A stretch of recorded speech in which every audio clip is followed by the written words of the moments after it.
தம்பி ஒன்று நடந்துச்சு தம்பி, உங்கள்ட்ட சொல்லணும் தம்பி அப்படின்னாரு. என்னண்ணே நான் ஏதோ பிரச்சனை போல அப்படின்னு நினைச்சேன். சரி நேரில் வாங்கினேன் அப்படின்னா, வீடு வந்து ஏதோ குட்டியா இருக்கும் போல நம்மெல்லாம் வர்றதுக்காக யோசிக்கிறாரு அப்படின்னு பார்த்தா அப்புறம் தான் சொல்லி, தம்பி தம்பி தம்பி ஏகப்பட்டது வச்சிருக்கேன் தம்பி சண்டால 4-5 வீடு வச்சிருக்கேன் நம்மள்ட்ட சொல்ல மாட்டான் அப்படின்னு சொல்லி சொல்றாரு.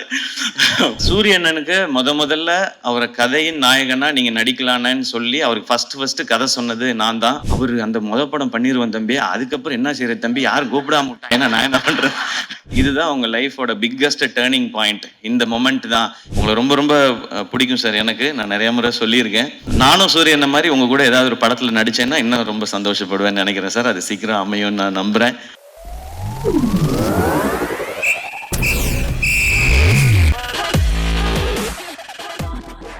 எல்லாருக்கும் வணக்கம். அண்ட் வந்திருக்கிற பத்திரிகை, தொலைக்காட்சி, இணையதள நண்பர்கள், போட்டோகிராஃபர்ஸ், கேமராமேன் எல்லாருக்கும் வணக்கம். அண்ட் சூரியனனுடைய ரசிகர்கள் எல்லாருக்கும் என்னுடைய வணக்கம். ஃபர்ஸ்ட் ஒரு கொஞ்ச நேரம் லேட்டாக வந்துட்டேன், அதுக்கு ஃபர்ஸ்ட் சாரி. எங்கேருந்து ஆரம்பிக்கணும்னு தெரியல. ஏன்னா இந்த படத்தில் எனக்கு பிடிச்சவங்க, நெருக்கமானவங்க நிறைய பேர் இருக்கிறாங்க.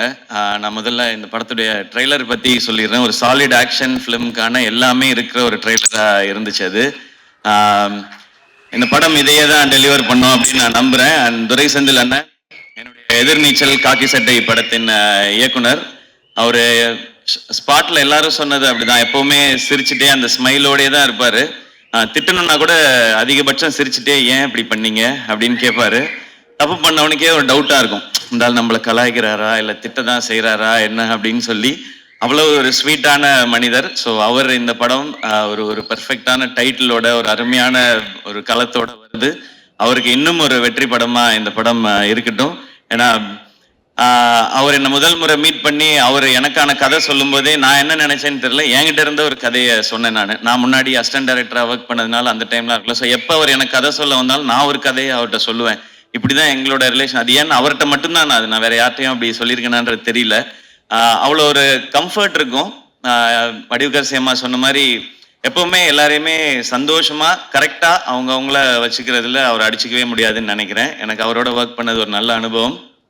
இந்த வெற்றி இன்னும் அவர் அடுத்த கட்டத்துக்கு கொண்டு போட்டோம். வாழ்த்துக்கள்ண்ண. அண்ட் குமார்ண்ண, அவர் வந்து வருத்தப்படா வாலிபர் சங்கம்ல எனக்கு பழக்கம். அப்போ அவர் ஒர்க் பண்ணாரு, ப்ரொடக்ஷன் எக்ஸிக்யூட்டிவா ஒர்க் பண்ணாரு. விட மாட்டார், எல்லாரையும் ட்ரில்லு வாங்குவார், சீக்கிரம் வேலையை முடிக்கணும், டைம் வேஸ்ட் பண்ண விட மாட்டார், காசு வேஸ்ட் பண்ண விட மாட்டார். ஸோ வேற ஒருத்தர் காசு போட்டாலே அப்படி இருக்கிற ஒருத்தர் அவர் காசு போட்டால் எப்படி இருப்பாருன்னு நீங்கள் நினச்சிக்கோங்க. எனக்கு தெரிஞ்ச ப்ரொடியூசராக இல்லாமல் அங்கேயுமே வந்து ஒரு ப்ரொடக்ஷன் எக்ஸிக்யூட்டிவாக தான் பிஹேவ் பண்ணியிருப்பாருன்னு நினைக்கிறேன். ஏன்னா யாராவது வந்து டப்புன்னு சம்பளம் கேட்டுருவாங்களோ அப்படின்றதுனால சீக்கிரம் முடிக்கலையா அப்படின்னு அந்த கோவமான ஒரு ஃபேஸ் ஒன்று வச்சுப்பாரு. அண்ட் நான் அவரை நிறைய டைம் பார்த்துருக்கேன். சூரியனை வந்து இறக்கி விட்டு போவார் அவர் வீட்டுக்கிட்ட. நான் இங்கேருந்து அப்படியே நடந்தே போய்க்கிறேன் அப்படின்வாரு. சரி வீடு வந்து ஏதோ குட்டியாக இருக்கும் போல நம்மெல்லாம் வர்றதுக்காக யோசிக்கிறாரு அப்படின்னு பார்த்தா அப்புறம் தான் சூரியன், தம்பி தம்பி தம்பி ஏகப்பட்டது வச்சிருக்கேன் தம்பி சண்டால 4-5 வீடு வச்சிருக்கேன் நம்மள்ட்ட சொல்ல மாட்டான் அப்படின்னு சொல்லி சொல்றாரு. அவர் அப்பயே ப்ரொடியூசருக்கு தேவையான எல்லா வேலையும் அப்பயே செஞ்சுட்டு வந்துட்டாரு கரெக்டா. இந்த படம் அவருக்கு இன்னும் நிறைய லாபத்தை கொடுக்கட்டும். ஏன்னா ப்ரொடியூசருக்கு இன்னைக்கு தேவை அதுதான். ஏன்னா அது கொடுத்தா நிச்சயமா அவர் இன்னும் நிறைய படங்கள் பண்ணுவாரு. அண்ட் சூரியனை வச்சு இன்னும் நிறைய படங்கள் அது பண்ணிதான் ஆகணும், வேற வழி கிடையாது. இவரும் அவருக்கு பண்ணிதான் ஆகணும், அவரே இவருக்கு பண்ணிதான் ஆகணும். ஸோ இந்த படம் இன்னும் பெரிய வெற்றி அடையட்டும். அண்ட் இதை டிஸ்ட்ரிபியூட் பண்ற 5 ஸ்டார் செந்தில் சார், உங்களுக்கும் வாழ்த்துக்கள் சார். இந்த படமும் உங்களுக்கு ஒரு வெற்றி படமா அமையட்டும் சார், வாழ்த்துக்கள். அண்ட் இந்த படத்தில் ஒர்க் பண்ண டெக்னீஷியன்ஸ் எல்லாருக்கும் விஷஸ். ஏன்னா ஒரு சாலிட் கண்டென்ட்டாக இருக்குது அப்படின்னா டெக்னிக்கல் டிபார்ட்மெண்ட் ரொம்ப ஸ்ட்ராங்காக வேலை பார்த்துருக்காங்கன்னு அர்த்தம். அண்ட் இப்போ நான் சூரியனை பற்றி பேசிடுறேன். சூரியனை உண்மையிலே அண்ணன் தான். நான் ஜென்ரலாக இப்போ நான் திருச்சி பக்கத்துலேருந்து வந்ததுனால என்னை விட கொஞ்சம் வயசு மூத்தவங்களை பார்த்தா நான் அண்ணன் பேசி பழக்கம். எனக்கு அது சேனலில் இருக்கும் பொழுதுமே அப்படிதான், எல்லாரையும் அண்ணன் தான் கூப்பிடுவேன். அது வந்து ஒரு மரியாதை, இந்த ரெஸ்பெக்டுக்காக. பட் சூரியன் எப்பவுமே ஆத்மார்த்தமா நான் அண்ணன் தான் கூப்பிடுவேன், அவரும் என்ன ஆத்மார்த்தமா தம்பின்னு தான் கூப்பிடுவாரு. இது வந்து சினிமா நட்பு அதெல்லாம் தாண்டின ஒன்று, அது எல்லாருக்குமே தெரிஞ்சது தான், அதை நான் தனியாக சொல்ல தேவையில்லை. சூரியண்ணனுக்கு முதல்ல அவரை கதையின் நாயகனா நீங்க நடிக்கலான்னு சொல்லி அவருக்கு ஃபர்ஸ்ட் கதை சொன்னது நான் தான். அவருக்கு ஞாபகம் இருக்கான்னு தெரியல, ஏன்னா இப்போ பெரிய பெரிய டைரக்டர்ஸோட ஒர்க் பண்றாரு. ஸோ அப்போ வந்து புதுசாக கதை சொன்னவங்களை ஞாபகம் வச்சிருப்பாரான்னு தெரியல. சீமராஜா ஷூட்டிங் அப்போ ஒரு டைம் கேப் இருந்தது. நீங்க ஏன்னா லீடா தம்பி தம்பி சும்மா என்ன மாதிரி பேசிட்டு போகக்கூடாது, நான் பாட்டுக்கு ஒரு வண்டியை ஓட்டிக்கிட்டு இருக்கேன், குத்திவிடுவேன் குத்தி அப்படின்னு தான் சொன்னார் ஃபர்ஸ்ட். இல்லைண்ணே இந்த மாதிரி ஒரு கதை பண்ணுங்கண்ணே, ஒரு கதையில ஒரு ஒரு அழகான கேரக்டரா எடுத்து நீங்க பிரதானமா வர மாதிரி பண்ணுங்கன்னு ஒரு கதை சொல்லி சொன்னேன். அப்பெல்லாம் தம்பி சும்மா தம்பி, நமக்கு ஏதோ ஒன்று போயிட்டு இருக்கு தம்பின்னு சொல்லிக்கிட்டே இருந்தவர் ஒரு நாள் சைலண்டா வந்தாரு. வந்து தம்பி ஒன்று நடந்துச்சு தம்பி, உங்கள்கிட்ட சொல்லணும் தம்பி அப்படின்னாரு. என்னண்ணே நான் ஏதோ பிரச்சனை போல அப்படின்னு நினைச்சேன். சரி நேரில் வாங்கினேன் அப்படின்னா, தம்பி அதான் தம்பி வெட்டு என்ன கூப்பிட்டாரு தம்பி அப்படின்னா, அண்ணா சூப்பர்ண்ணே, என்னண்ணே என்ன படம்னே அதான் தம்பி நம்மள ஒரு இதாக வச்சு அப்படி ஒரு படம். அண்ணா என்னண்ணே சொல்றீங்க சூப்பர்ண்ணே அப்படின்னு. தம்பி நமக்கு தான் கொஞ்சம் பதட்டமா இருக்கு தம்பி, அண்ணன் சூப்பரு, ஆனால் வந்து எப்படி தம்பினாரு. அண்ணா கண்ணை மூடிட்டு போய் அவர் சொல்றதை கேட்டு நடிச்சுட்டு வந்துருங்கண்ணே, உங்களோட டைமென்ஷனே மாத்தி தம்பி. அவரு அந்த படம் பண்ணிடுவோம் தம்பி, அதுக்கப்புறம் என்ன செய்யறது தம்பி, யாரும் கூப்பிடாம விட்டா ஏன்னா நான் என்ன பண்றேன்.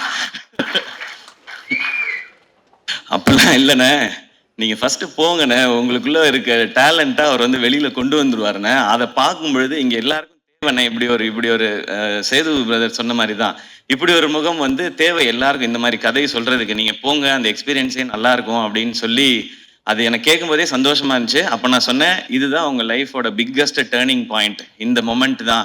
எனக்கு அப்ப என்ன கதைன்னு தெரியாது, என்ன படம் வரப்போகுதுன்னு தெரியாது. நான் வெற்றி சார் மாதிரி ஒருத்தட்ட போகும்பொழுது சூரியன் என்னவா வருவார், ஆனா சூரியனோட டேலண்ட் பத்தி நிறைய தெரியும். நான் தான் அதிக நேரம் அவரோட எனக்கு தெரிஞ்சு நிறைய படங்கள் பண்ணதுனால நிறைய நேரம் செலவழிச்சிருக்கேன்னு நான் நினைக்கிறேன். காமெடி பண்ற ஒருத்தர்னால எமோஷன்ஸையோ சீரியஸான விஷயத்தையோ நிச்சயமாக சாலிடா பண்ண முடியும். காமெடி பண்ற யாரையும் அண்டர் எஸ்டிமேட் பண்ணிடாதீங்க. அதுக்கு இன்னொரு எக்ஸாம்பிள் சூரியன். ரொம்ப சீரியஸா பெர்ஃபார்ம் பண்றவங்களால காமெடி பண்ண முடியாது, அது ரொம்ப கஷ்டம் அது. ஆனா காமெடி பண்றவங்களால சீரியஸான ரோல் எடுத்து பண்ண முடியும். இப்ப வெற்றி சார் மாதிரி ஒருத்தர் இருக்கும்போது அவருக்கு ஆக்சுவலா நம்ம ஐபிஎல்ல சொல்ற மாதிரி தான் ஃப்ரீ ஹிட் சூரியன். எனக்கு ஜாலியா கண்ண மூடிட்டு சுத்தலாம், 6 தான் அது எப்படி போய் விழுந்தாலும். அப்படி ஒரு பெர்ஃபார்மன்ஸ் அந்த படத்துல கொடுத்து தன்னை வந்து நிலைநிறுத்திக்கிட்டாரு. இப்போ ஆனா கேட்டா சொல்வார், அண்ணா ஹீரோ ஆயிட்டீங்க எப்படின்னா, தம்பி அதெல்லாம் இல்லை தம்பி, நம்ம பிச்சு போடுவேன், இன்னொரு வாட்டி இதே ட்ராமா அவங்க பண்ணவே கூடாது, அடுத்தடுத்து அதான் பண்றீங்கன்னா. அப்புறம் கொட்டுக்காளி நாங்க பண்ணியிருக்கோம். ஸோ வெற்றி சார் வந்து விடுதலைன்னு ஒரு படத்துல சூரியனனுக்கு இப்படி ஒரு அடையாளத்தை கொடுத்துருக்காரு. அதுல இருந்து ஒரு பர்சன் கூட கீழே இறங்கிடக்கூடாது, அது கரெக்டா இருக்கணும்னு சொன்னாங்கன்னு சொன்னாங்க. ஆனா கொட்டுக்காளி படத்துல ஒரு ஸ்டெப் அதை விட நெக்ஸ்ட் ஸ்டெப் இருக்குன்னு நான் நம்புறேன் சார். ஸோ அது வந்து எங்களுக்கு ரொம்ப வினோத் இங்கே இருக்காப்புல அந்த படத்தில் ரொம்ப இன்னும் ஒரு புதுசான ஒரு சூரியனை நீங்கள் டெஃபினட்டாக பார்ப்பீங்க. அண்ட் இந்த படம் ஃபுல்லான ஆக்ஷன். அவருக்கு ஆக்ஷன் பண்ணுறது ஒரு பெரிய விஷயம் இல்லை, ஏன்னா அவர் எப்போவுமே வந்து ஒர்க் அவுட்லேயே தான் இருப்பார். நான் வந்து ஜாலியாக சாப்பிட்டுட்டு சுற்றிட்டு இருப்பேன் ஷூட்டிங்லலாம், அவர் எப்போவுமே ஃபுல்லாக ஒர்க் அவுட் மோட்லேயே தான் இருப்பார். ஸோ அவர் அந்த ஆக்ஷன் பண்ணுறதுக்கெல்லாம் அவர் எப்போவோ ரெடி. இப்போ அதுக்கான கதை வந்துட்டே இருக்குன்னு நினைக்கிறேன். இப்போ வந்து ரொம்ப கிளியரா இருக்காரு, நான் வந்து இனிமே ஹீரோவா தான் பண்ணுவேன் அப்படின்றதுல ரொம்ப ரொம்ப கிளியரா இருக்காரு சூரியன். நிறைய டைம் இன்ஸ்டாகிராம்ல உட்காந்து ஹீரோயின்லாம் செலக்ட் பண்ணிட்டே இருக்காரு. இதெல்லாம் பார்த்து தம்பி இது கரெக்டா இருக்குமா தம்பி அப்படிலாம் சொல்லி, ஸோ அந்த லெவலுக்கு பர்ஃபெக்டா ஒரு ஹீரோவா எல்லாமே செட் ஆயிட்டாரு. ஸோ ஆனால் கருடன் படம் உங்களுக்கு இன்னும் ஒரு பெரிய மைல் ஸ்டோனா இருக்கட்டும். அண்ட் கொட்டுக்காலியை எல்லாருக்கும் காட்டுறதுக்கு நான் வந்து காத்திருக்கேன். எல்லாரும் அதை பார்க்கணுன்னு நான் ஆசைப்படுறேன். சீக்கிரம் கொண்டு வந்து முக்கியமாக வெற்றி சார்ட்ட ஃபர்ஸ்ட் காட்டணும். ஏன்னா கொட்டுக்காளி படம் பற்றி எல்லாம் தெரியறதுக்கு முன்னாடியே வெற்றி சார் வந்து எல்லாத்தையுமே இந்த படம் ரொம்ப ரொம்ப ஸ்பெஷல் ஃபிலிமாக இருக்கும்னு சொல்லி டைரக்டரை வந்து பயங்கரமாக அப்ரிஷியேட் பண்ணி சொன்னாங்க. ஸோ உங்கள்ட்ட காட்டுறதுக்காக வெயிட் பண்ணிட்டு இருக்கோம் சார். அண்ட் சூரியன் இந்த படத்தில் நடித்தது மாதிரியே அவருக்கு சப்போர்ட் பண்ணணும் அப்படின்றதுக்காக சசிகுமார் சார் அவங்க இந்த படத்தில் இணைஞ்சிருக்காங்க. சசி சார் எல்லாருக்குமே தெரியும், எல்லாருக்கும் வந்து அவங்கள ரொம்ப பிடிக்கும். எந்த அளவுக்கு ஜெனுவின்றது எல்லாருக்குமே தெரியும். அதுவும் கூட ஒருத்தவங்க இருக்காங்கன்னா அவங்களுக்கு எப்போவுமே கரெக்டாக சப்போர்ட்டாகவே இருக்கணும் அப்படின்னு நினைக்கிறது தான். சசி சார் உங்களை ரொம்ப ரொம்ப பிடிக்கும் சார், எனக்கு நான் நிறைய முறை சொல்லியிருக்கேன். அண்ட் உங்களை சந்தித்து உங்கள் ஆஃபீஸ்க்கெலாம் வந்து பட வாய்ப்பு கேட்குறதுக்குலாம் நிறைய முயற்சி பண்ணியிருக்கேன் சார், உங்ககிட்டையும் சமுத்திரகனி சார்கிட்டையும். இப்போ உங்களோட விழாவில் கலந்துக்கிறதுமே எனக்கு சந்தோஷம். நானும் சூரியன் மாதிரி உங்கள் கூட ஏதாவது ஒரு படத்தில் நடித்தேன்னா இன்னும் ரொம்ப சந்தோஷப்படுவேன்னு நினைக்கிறேன் சார். அது சீக்கிரம் அமையும்னு நான் நம்புகிறேன். கனியண்ண தேங்க்யூ உங்களோட பாசிட்டிவிட்டிக்கு. நீங்கள் ஷூட்டில் இருக்கும்போது அந்த ஆக்டர்ஸ் எல்லாருக்கும் எப்படி அந்த ஸ்ட்ரென்த்தை கொடுப்பீங்கன்றது தெரியும், அந்த சந்தோஷத்தை கொடுப்பீங்கன்றது தெரியும்னு. நீங்கள் வந்து நான் சூரியன் எல்லாருமே பிகினிங் ஸ்டேஜ்லேருந்து நீங்கள் வந்து கூடவே எங்களுடைய படங்களில் நடிக்கும்போதுலேருந்து எங்களை நீங்கள் தட்டி கொடுத்துட்டு வந்துட்டே இருந்திருக்கீங்க. அதுக்கு ரொம்ப ரொம்ப நன்றிங்க. Yuvan Shankar Raja sir music. So அவருக்கு எங்களுடைய பெஸ்ட் விஷஸ். ஏன்னா சூரியன் ஹீரோ, யுவன் சார் மியூசிக் அப்படின்போது எனக்கு ஒரு எக்ஸ்ட்ரா சந்தோஷமாக இருக்குது. ஸோ இந்த படத்தில் ஒர்க் பண்ண நடித்த எல்லாருக்கும் ஒரு ஸ்பெஷலான ஃபிலிமாக அமையட்டும். இந்த படம் May 31 ரிலீஸ் இல்லைண்ணே? ஓகே, May 31 ரிலீஸ் ஆகுது.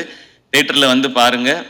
எல்லாருக்கும் பிடிக்கிற ஒரு சாலிட் ரூரல் என்டர்டெய்னராக, ஒரு கமர்ஷியல் என்டர்டெய்னராக நிச்சயமாக இருக்கும். அண்ட் வடிவுகரசியமாக நிச்சயமாக எனக்கும் உங்களோட நடிக்கணுன்ற ஆசை நிறையவே இருக்குது. ஆனால் அது ஏதோ சின்னதாக பண்ணிடக்கூடாது. இது நான் மேடைக்காக சொல்லவே இல்லை. நான் லாஸ்ட் டைம் உங்கள்கிட்ட ஃபோனில் பேசும்போது சொன்னது தான். உங்களோட இன்டர்வியூ பார்த்துட்டு இப்போ நீங்கள் இவ்வளோ சொன்னதுக்கு அப்புறம் ஒரு ரோல் அது இருக்குன்னா அது உண்மையிலேயே அது ஸ்பெஷலாக இருந்து உங்களை கூப்பிட்டு அது கொடுத்தா தான் உங்களுக்கும் உங்களுடைய எக்ஸ்பீரியன்ஸ்க்கும் உங்களுடைய டேலண்ட்டுக்கும் நாங்கள் கொடுக்குற ரெஸ்பெக்டாக இருக்கும்னு நான் நினைக்கிறேன். ஆல்வேஸ் லவ் யூமா ஃபார் யர் ஜெனுவினிட்டி. நீங்கள் இவ்வளோ பெரிய எக்ஸ்பீரியன்ஸில் இருந்துட்டு இந்த பசங்கள்லாம் சின்ன பசங்க தானே அப்படிலாம் யோசிக்காமல் நீங்கள் அவ்வளோ அன்பாக இருக்கீங்க. இது உங்கள்கிட்ட இருந்து நாங்கள் கற்றுக்க வேண்டிய குவாலிட்டின்னு நினைக்கிறேன். So once again thank you. இந்த விழா கூப்பிட்ட எல்லாருக்கும் என்னுடைய நன்றி. கருடன் மிகப்பெரிய வெற்றி அடையட்டும். நன்றி. Love you.